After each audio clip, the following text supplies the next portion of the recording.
Қостанай қаласының әкімі бүгін ыстық судың уақытша өшірілу мерзімдерін жария етті. Әр аудан үшін жеке кесте бекітілген. 12 мамырдан 2 маусымға дейін жылу электр орталығы мен нөмір 3 қазандық, 18 мамырдан 27 мамырға дейін юбилейный шағын аудандағы БМК 92 және БМК 93, 19 мамырдан 28 мамырға дейін аэропорт шағын ауданындағы нөмір 12 қазандық, 20 мамырдан 29 мамырға дейін Қонай шағын ауданындағы қазандық.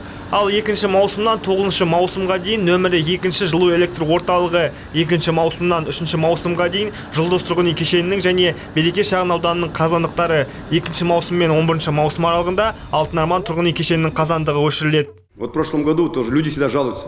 Халық тарапынан шағымдар түсуде, әрине ыстық сусыз өмір сүру жайсыз екені түсінікті, бірақ бұл қазандықтарға жүргізілетін міндетті жұмыстар, тек осы мерзімдерге түсіністікпен қарап шыдауларыңызды сұраймыз. Кеңесте Береке шағын аудандағы өзекті мәселе көтерілді, себебі бұл аудандағы қазандық жеке меншікке тиесілі. Әдетте қала әкімдігі мұндай қазандықтарды балансына алып, тұрғындарды тұрақты жылумен қамтамасыз етеді. Алайда бұл жағдайда өзгеше өріп келеді. От БМК Береке 11 домов у нас многоэтажных. Берекеде 11 көп қабатты үй бар. Қазандық желісінің иесімен бірге келісімге келе алмай отырмыз. Біз оған ескерту жасадық. Бұл мәселені комиссиямен қарап, хаттамалық түрде тіркедік. Прокуратурадан құқықтық баға беруін сұрап отырмыз. Қазіргі таңда қазандық иесі аймаққа 9 миллион теңге қарыз. Соның салдарынан тұрғындар қазірдің өзінде ыстық сусыз қалды. Әкімнің айтуынша орталық қазандықтан Береке желісіне қосымша тарту туралы ұсыныс та қабылданбаған. Надо сейчас нам волевое решение принимать там какое-то.